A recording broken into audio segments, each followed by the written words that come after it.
जय जिजाऊ, जय शिवराय, जय शंभूराजे. आज एका चर्चेतल्या विषयाला आपण हात घालतोय, तो म्हणजे लोकसभा निवडणूक 2024.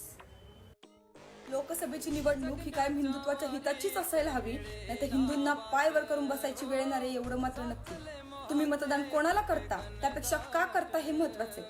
मी असं मुळीच म्हणत नाहीये की बीजेपी म्हणजे हिंदुत्व आहे, पण जर विजय उत्सवात गायी कापल्या जात असतील, पाकिस्तानचे चांदताराचे झेंडे मिरवले जात असतील, हिरव्या रंगाची उधळण होत असेल, तर हिंदूंचा विचार करणारा नेता हा कायम हिंदूंना निवडून दिला पाहिजे.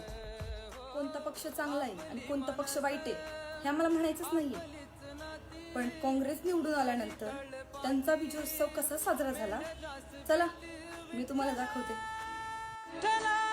साठी का केला होता अट्टहास हिंदवी स्वराज्याचा, भरदमावळ्याच्या राज्याचा.